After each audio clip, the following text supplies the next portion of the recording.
business, and however efforts to reach James Njiri were futile. Take a look. A Chuka-based police officer claiming to have been assaulted by the Chuka OCS James Njiri on Saturday night at 2 a.m. is seeking justice. Mimi ningetaka tu nipate haki yangu kwa sababu hakuna ule mtu ananisupport pale. Nataka hasa mimi nipate nisaidike nipate haki yangu. Sasa lazima kutakuwa na victimization. Sasa mimi ile ningeomba ni wale wakubwa wako juu waweze kunisaidia nipate haki yangu. Mr. Samuel Dungu and the dog department said he had gone to brief the station chief of a sick dog that could not be on duty that day when it had against him, claiming that it was none of his business. Ilikuwa kitu saa 8 usiku wa kuamkia on Sunday ambapo nilienda hapo station kwa kubrief OCS about umbwa, kwa nini haikuwa imeenda kazi. Umbwa ilikuwa isikii mzuri, umbwa ya polisi. Sasa wakati aliingia kwa ofisi nikaenda kumuelezea, akakuwa mkali, akaniambia hiyo ni none of his business. Mr. Dongo said as they were moving downstairs at the station, the OCS kicked his leg by the knee and fell at the stairs, injuring his legs. Baadaye akanishika mashati, akanitoa nje. Kunitoa hapo nje tena akaanza kunikimbisha. Nilipokuwa nikiteremka pale kwa stairs za hapo station, kuna stairs ziko hapo ambazo ni refu. Wakati ananifuata nyuma, akakuja kama amenishikanisha akanitega, ndio nikaanguka.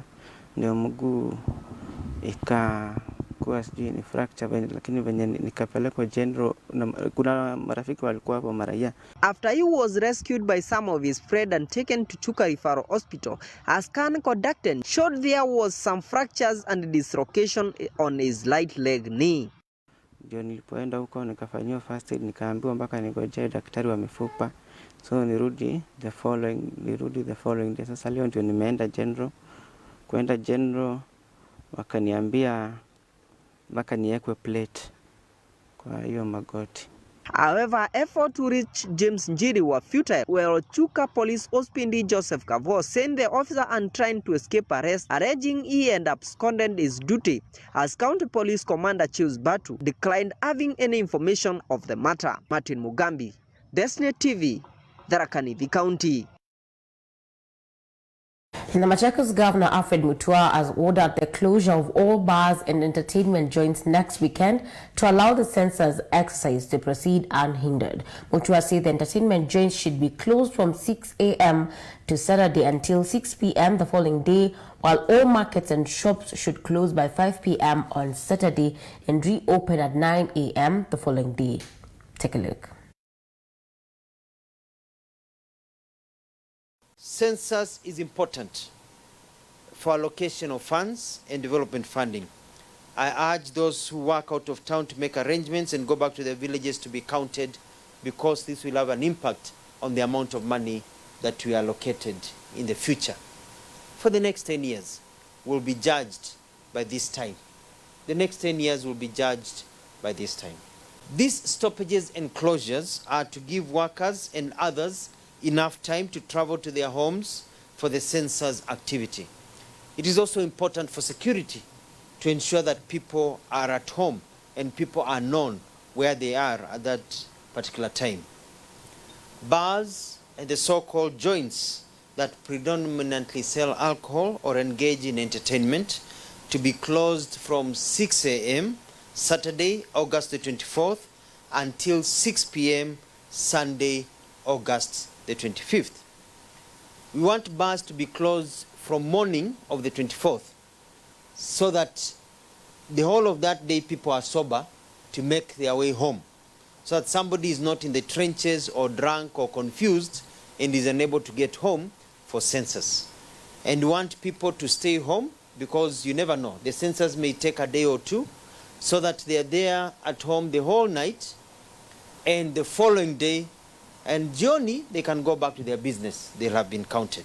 In the same way, all markets, open air markets and shops to close from 5 p.m. on Saturday, August 24th, and reopen at 9 a.m. the following day, Sunday, August 25th. This is to allow workers to be able to go home. This is to allow workers not to have to wake up at 5 to go to work. they can wake up and get to work by 9 a.m. the following day. Factories, construction sites, and other works to stop from midday August 24th until 6 a.m. Monday, August 26th of this year. So factories, mijengo, all those places to be closed for that period. Those who disregard these set times will incur heavy penalties and punitive measures that may include cancelling of their business permits, arrests, and heavy fines. I direct my village administrators, ward administrators, inspectorate, and all concerned to ensure full compliance of this executive order. And the Kenya National Bureau of Statistics will enumerate intersex persons in the upcoming national population census following the introduction of a third gender marker.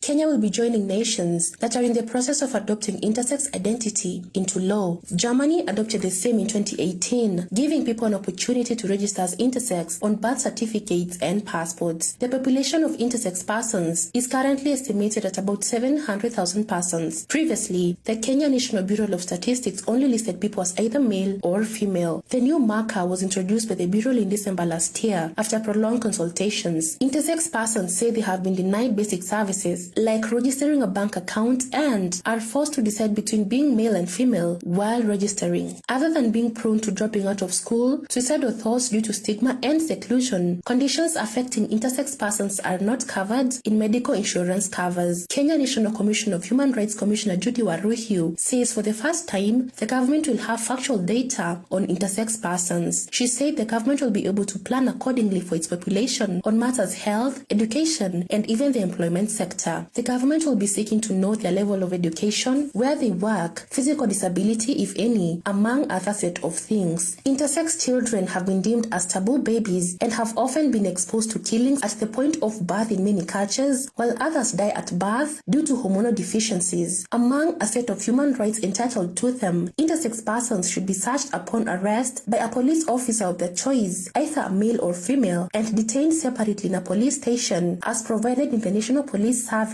standing orders. Parents have been asked to voluntarily offer information on their intersex children. The outcome, according to KNBS, will be announced after 3 months. This will be the 24th census since the country gained its independence. KNBS will carry out the enumeration process using digital gadgets, unlike before when data used to be captured manually on paper. This is said to enhance the processing of data as well as guaranteed safety of the data collected. The census will focus on 8 key areas, namely housing conditions, population characteristic, education, labor force, disability, ICT, livestock, agriculture, and amenities. The data collected is said to be used by the government as a primary source of reliable and detailed information while planning. Christine Mutegi for Destiny Television News. Thank you, Christine Mutegi, for that report. And land buying companies have a major problem in giving titles. And according to statistics, less than 40% of Kenyan land is titled. The Ministry of Lands therefore urged all residents in Ruiru to withdraw all lands cases in court and have them resolved in 1-month clinic that will major on giving titles that have been pending for close to 50 years. The ministry also plans to waive all fee charged on survey and titling and also digitize record across the country by 2021. Lakini pia tunadhania hii clinic itatamaliza tatizo zote za mashamba hapa. Kwa hivyo hata sisi wenyewe tukimaliza yote na members wapewe titles, kazi ya company ni gani ingine? Si itakuwa natural dead. Kwa hivyo tunauga hii mkono kabisa, tuko pamoja na serikali na tunakubali mtu yote hata kama hana pesa na anataka clearance ya company. It's better aje tutengeneze clearance certificate ya company, lakini title ikitoka tuiweke mpaka alipe pesa ya clearance achukue title yake. Lakini serikali imesema haitalipisa. How we can work with the land buying companies, custodians, and incorporate them in the titling of title deeds. If we could have title deeds, I think this area will grow and there will be harmony, because these wrangles and fightings will be managed by proper documentation.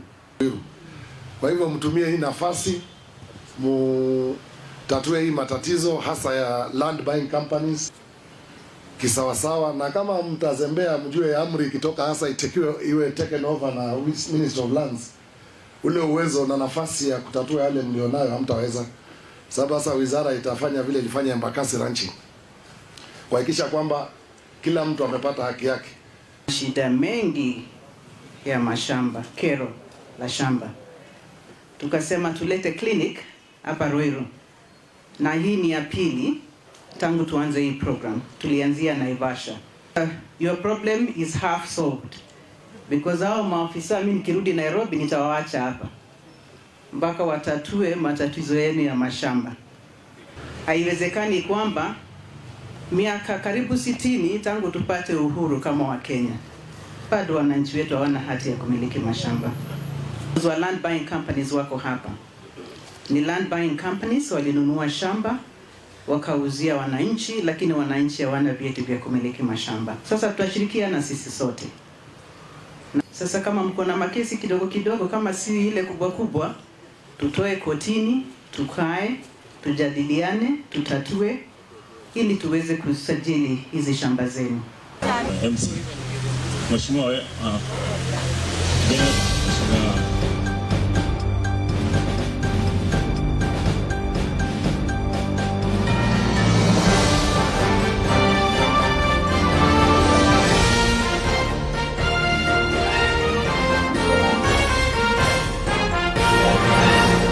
like-minded individuals in a seminar that will not only awaken but empower you to discover, define, and design your personal and professional success in relationships, life, career, or ministry. The seminar will be facilitated by Jenny Karina, a renowned relationship expert, an author, and a life coach. Rina Hicks, an investment banker, certified finance coach and an author, Dr. Joyce Gikunda, the founder Linton's Beauty World, and Brenda Kajuju, skin consultant.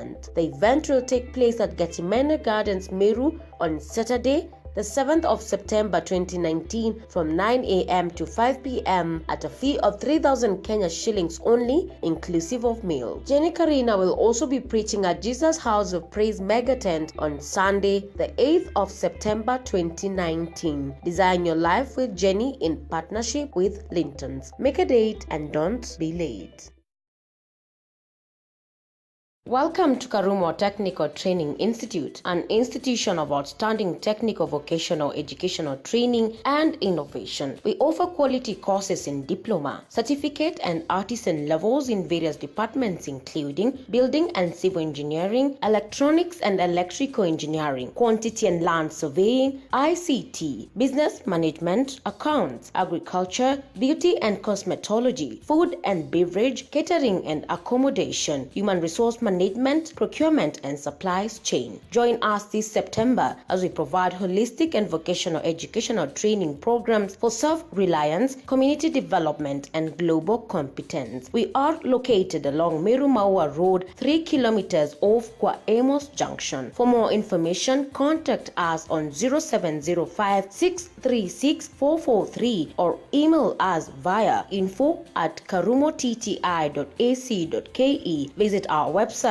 on www.karumotti.ac.ke. Karumo Technical Training Institute, where creativity and innovation delivers solution.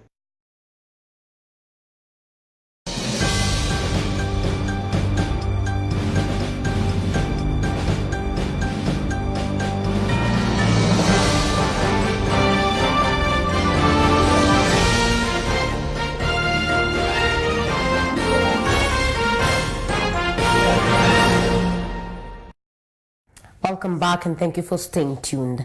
And a man 38 years old who was admitted in Kangundo Hospital after suffering 90% burns has been transferred to Kenyatta National Hospital for specialized treatment.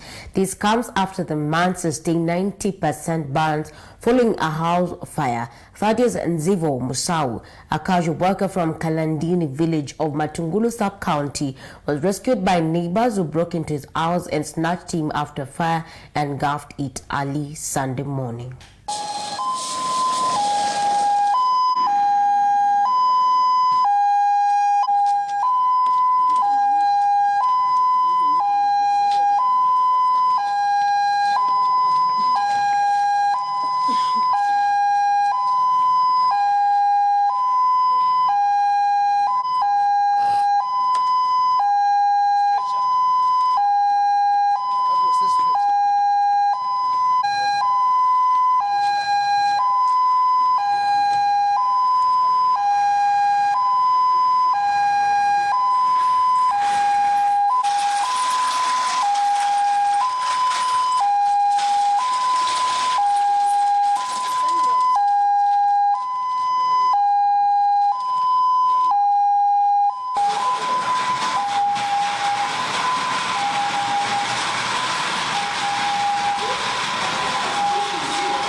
to our business stories today.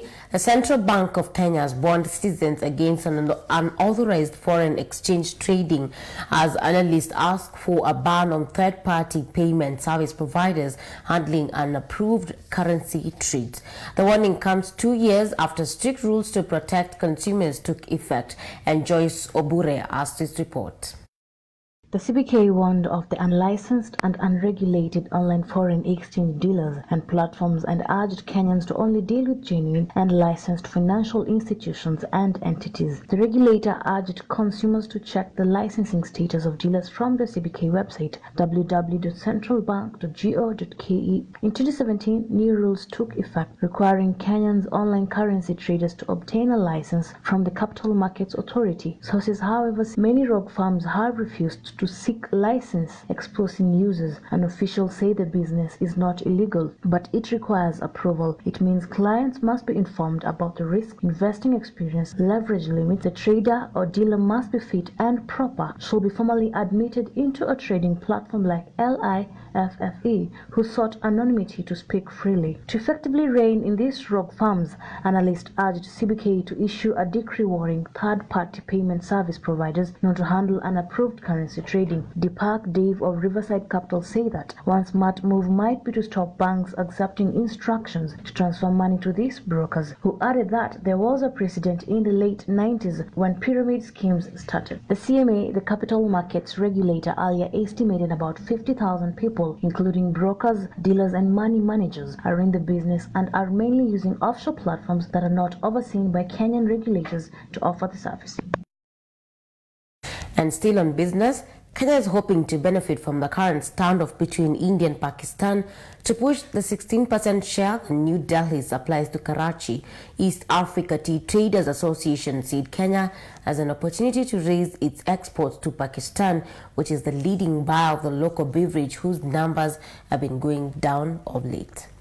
Pakistan and India are at the moment in another standoff after the latter suspended the semi-autonomous status of the contested Kashmir's region. Edward Modibo, managing director at the ITA, said that he would like to use his impasse to further tea exports to Pakistan as Kenya stands to benefit from this standoff. India supplies 3 billion shillings tea to Pakistan every year, making it the second country in terms of market supply after Kenya, whereas Kenya might benefit in terms of volumes. The earnings could be lower as the Pakistan rupee has of late been losing value against the dollar. The impact of currency devaluation is felt in Kenya today as the rupee has been shedding value for close to a year now. For Destiny TV Business News, I'm Joyce Obure.